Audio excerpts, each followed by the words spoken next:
दिल्ली अध्यादेश पर जेडीयू का धर्म संकट है। प्रशांत किशोर ने नीतीश पर हमला बोलते हुए कहा कि बीजेपी से मिलीभगत करके हरिवंश से बिल पास करवाने में लगे हैं और बिहार में महागठबंधन बनाकर ठगने का उपाय कर रहे हैं।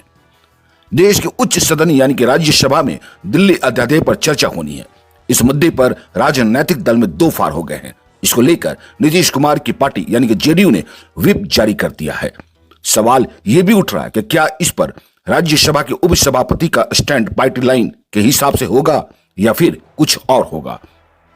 इसी बीच जन स्वराज पदयात्रा के सूत्रधार प्रशांत किशोर ने कहा कि अगर लोगों की राजनीति की थोड़ी बहुत समझ है तो जो कानून देश में बनता है वो लोकसभा और राज्यसभा के पास होता है। राज्यसभा में आज उपसभापति कौन है? आज कोई नीतीश कुमार से पूछ नहीं रहा कि राज्यसभा का उपसभापति कौन है। हरिवंश जी है।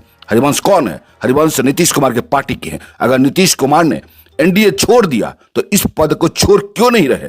उस पे एमपी को हटाते क्यों नहीं है? नीतीश कुमार को अगर आपने फिर से वोट किया तो ये आदमी आपको ठग कर भागेगा, लिख कर रख लीजिए। ये बात प्रशांत किशोर ने कहा है।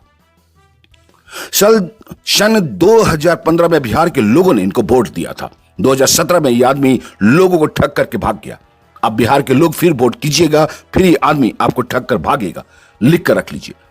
मैं इनके साथ रहा हूं, मुझसे ज्यादा उन्हें कोई नहीं जानता। आप उनके साथ 30 सालों से हैं। आप मुझ पर 3 साल भरोसा कीजिए, स्थिति बदल कर रख दूंगा। ये तमाम बातें प्रशांत किशोर ने समस्तीपुर में आयोजित पत्रकार वार्ता में किया है। नीतीश कुमार, अगर आपको देश की राजनीति की थोड़ी बहुत भी समझ है तो जो कानून देश में बनता है वो लोकसभा और राज्यसभा दोनों में पास होना है। राज्यसभा में भाजपा को बहुमत नहीं है, इसलिए राज्यसभा में बिल को पास कराने में जुगाड़ लगाना पड़ता है। राज्यसभा का उपसभापति कौन है रे मेरे भाई? कोई नीतीश कुमार से पूछ नहीं रहा है कि राज्यसभा का उपसभापति कौन है। हरिवंश जी हैं। हरिवंश जी कौन है? नीतीश कुमार के पार्टी के एमपी हैं। तो अगर आपने एनडीए छोड़ दिया है तो उस पद को छोड़ काहे नहीं रहे हैं? उस पद को छोड़िए या उस एमपी को हटाइए। राज्यसभा में भाजपा का बिल पास कराने में अपना दल का आदमी लगाए हुए हैं। अब बिहार में गठबंधन बनाकर फिर ठगने का उपाय कर रहे हैं। 15 में आपने वोट दिया था, यह आदमी 17 में आपको ठग कर भाग गया। फिर वोट कीजिएगा, फिर भागेगा, लिख कर रखिए। हम उनके साथ रहे, आप उनको नहीं जानते हैं हमसे ज्यादा। और ये हमको कह रहा है, जरा याद कीजिए, जब आप पर तलवार लटकी थी तो किसने अपना गर्दन बंगाल में जाकर फंसाया? कौन भाई यहाँ बिहार का वीर गया था लड़ने बंगाल में? लालू यादव गए थे कि तेजस्वी यादव गए थे कि नीतीश कुमार गया था? कोई नहीं गया था। हम गए थे अपना कंधा लगाने, हमने अपनी गर्दन फंसाई थी। हमको कह रहा है कि हम भाजपा का बी टीम है और तुम भैया क्या हो, तुम अपने देख लो। अगर समाज में हमको सर्टिफिकेट देना पड़े तो हमको नहीं देना है सर्टिफिकेट। जिसके साथ रहना चाहते हैं आप रहिए।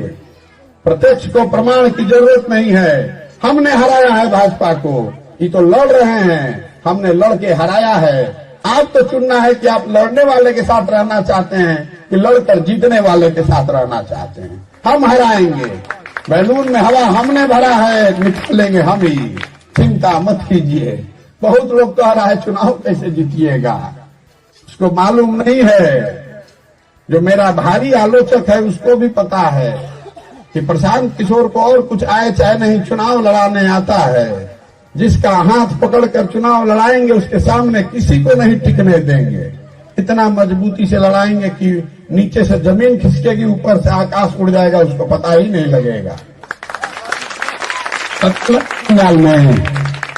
बंगाल में पता लगा, पूरी ताकत लगा दी भाजपा ने, फिर भी नहीं जीतने दिए।